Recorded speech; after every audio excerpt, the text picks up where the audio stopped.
Okay, well, it's really, I mean, obviously we've had a lot of success off of it, but it's really a good surface. We built it from scratch. Me and Kevin bought this property, but I'm going to say we were lucky, but we really weren't. The guy that builds most of the tracks in Ocala, he worked for the man that owned this property, and he kind of told us that, listen, you've got everything here you need for an exceptional racetrack. And he was right. And so we didn't have to haul in any base or anything like that. Basically, we had all the base we needed here. And so where most tracks might have like 6 inches of base because it's, you know, it's like red clay and it's real expensive. This thing's pretty much nothing but base. I mean, you know, and the top 18 inches of it is like red baseball clay. And then he's an engineer. He has a degree from the University of Florida. You wouldn't know it if you looked at his equipment, but he really is.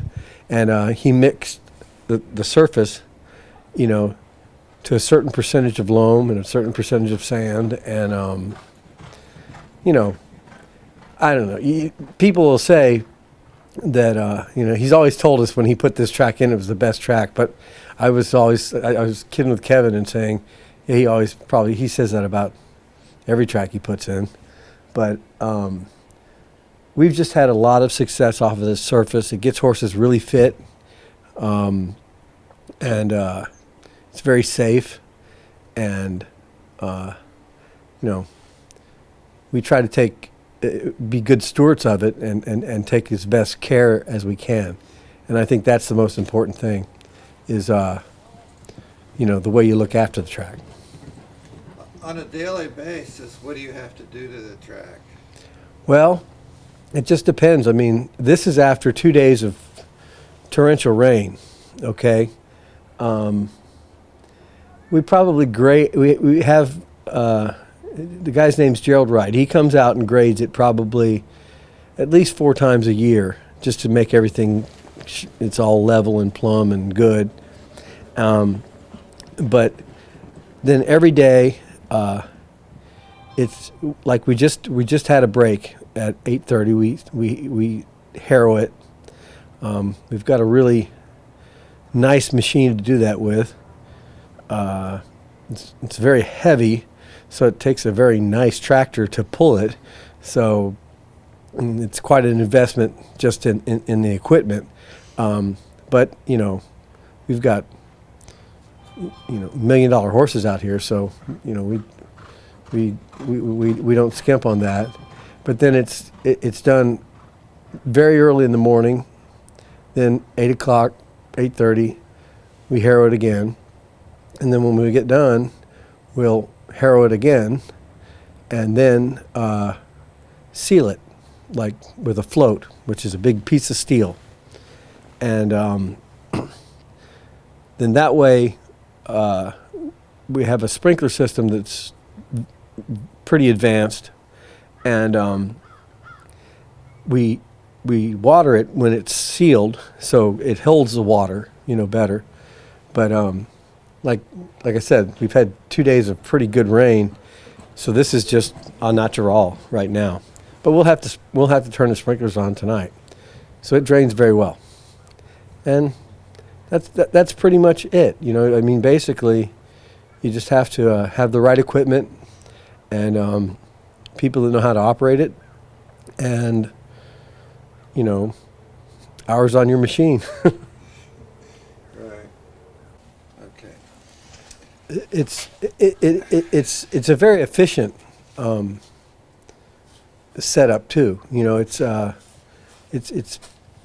we got to do, you know, it was a blank canvas, so we got to do what we wanted, and we've kind of got it set up where, you know, going back to the barns, it's all kind of, you know, we make sure that they're contained. If a horse gets loose, which with these babies that happens, we've got a big air horn. I blow that. Everybody shuts the gates to the barn. Every barn has a lane going to it, and the horse is basically caught. You don't have to chase them. And, it's just the safety of the horse is the main concern.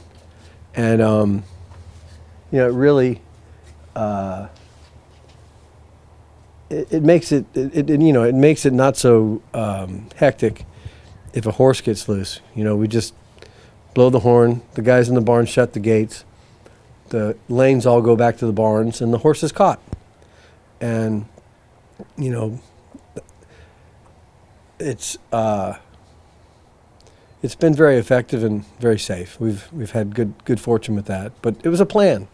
It wasn't willy-nilly.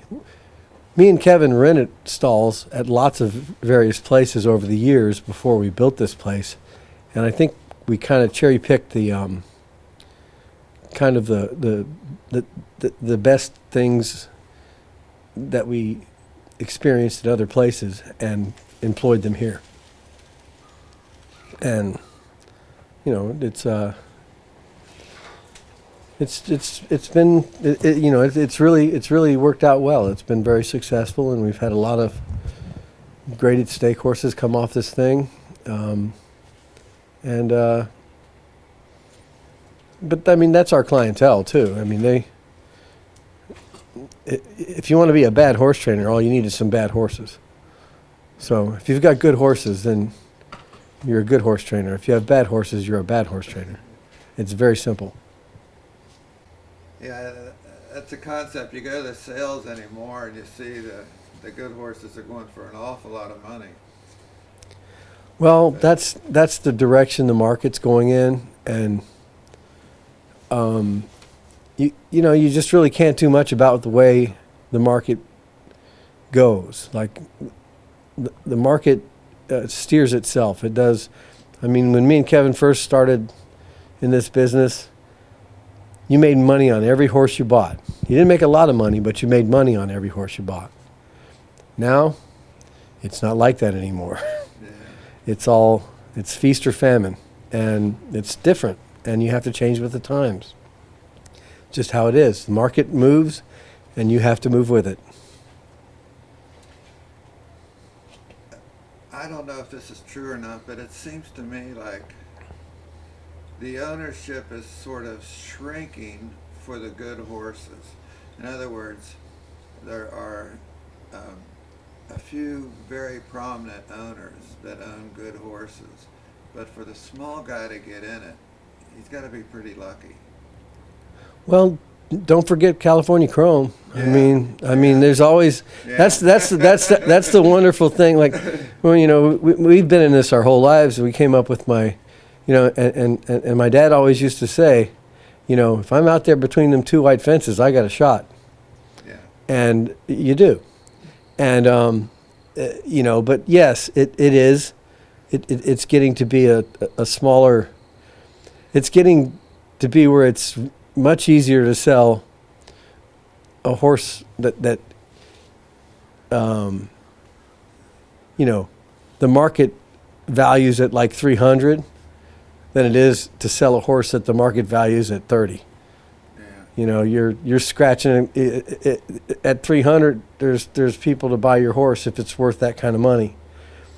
At 30, there's not a lot of people to buy your horse if it's worth that kind of money, And so, it's just the market's changed, and you have to go with the market. I tell you got such a nice viewing stand here. Well, we really, at the moment, we're kind of living in 2015 pretty hard with American Pharaoh, but it's kind of hard to let that go. To be honest with you, but we kind of like this is where we do most of our business from. You'll go to other farms and they have a big nice office, which we have a nice office, but it's little. And we do our work from here. So, and all the people that come to watch their horses train, they come here. So we thought we should put in a nice viewing stand. You know, just to kind of. One thing about it, if you watch horses train over this thing and where it's located, it's not a good place to sell horses because you can see every single thing. It's a really good place to train horses because you can see every single thing. Pretty much, we get a lot of horses from the September sale, but we get horses from Canada and horses from, we get pretty much, you know, all the major sales, you know, and then homebreds.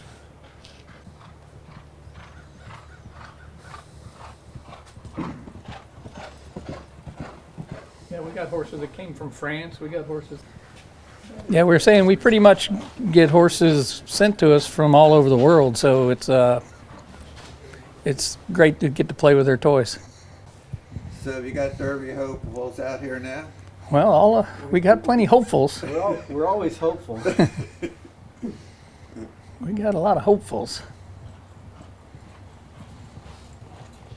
We're training a bunch of really nice horses, and so it makes it, you know, a little stressful, but it makes it a lot of fun. Like I said, we get to play with the best of the best, so it is a lot of fun to have an opportunity to be around horses like this. It's a perfect place to break babies for the weather. I mean, you know, our winters are fairly mild, nice cool mornings, and you know, fighting rain every once in a while is our biggest fear, but you know, the ground's good, never froze up, and it makes it really, I think that's why I would say the majority of all 2-year-old racehorses are broke in this area, the majority of them, not all of them. I wish we had a racetrack here because we have such a nice training facility and can do so much more here than you can do at the racetrack. You know, like, I'll show you in a minute. We're not really training on it today. We trained on it the last two days, but we've got a really nice turf gallop. Put the long lens on. Yeah, I tried. We've got a really nice turf gallop that we use a couple times a week. It's just a natural, you know. We also cut hay off of it, but when we're training, on it, you know, if they go around there twice, and it's hard to see from here, but it actually is from this corner of the property to the far corner of the property. It's a pretty good hill, you know, and horses get a lot of fitness out of going out there, just going easy, but they're going uphill, and you know, I think it's an advantage. We take them out there at least once a week, and for some strange reason, when our racetrack is sloppy, that the ground there is it drains so well that it's perfect. And so that's what we do. If we got a sloppy track, we go to the turf. And we try to go to the turf at least once a week. I think it just, the first time you take them out there and go up that hill twice, you know, they're tired. But now they get fit to it. But they're getting fitter. You know, it just gets them fitter. And you don't have to go fast, which is nice. And, you know, it's just it's kind of I don't know if it's an advantage, but I feel like it is because there's not a lot of, you know, training centers that just have an area like that you can use. And, you know, we use it, and we really, you know, it's kind of like a nice time too. The horses really enjoy it. It breaks up their routine, and they you can tell the ones that really like the turf, and you can tell the ones that don't, you know. But actually, just as far as like mentally, they all like it. Do they? Yeah, but you can tell by their action. Some horses go out there and they're just zooming around there, you know. And then some horses, they go out there and they're, you know, they're just galloping around, but they're maybe not striding out as much as they do on the dirt, you know. And they still like to go out there, but that's not going to be a turf horse. But then you'll have one that goes out there. We had one last year that was like a 3-year-old that came in, and we took her out there, and she like ran off for 3 laps around that thing, which is like 2.5 miles. And I was like, well, looks like we got a turf horse here. So I called the trainer and I said, have you ever tried this horse on the turf? And he's like, no. I said, well, maybe you should. And it was nice of the trainer because he actually listened to us, because, you know, we're just farm trainers, so they don't like to listen to you a lot of times. And ran the horse on the turf, and it won by 10 first time out. So, you know, and I think me and Kevin might have bet a few bucks on it. You think? I can't remember.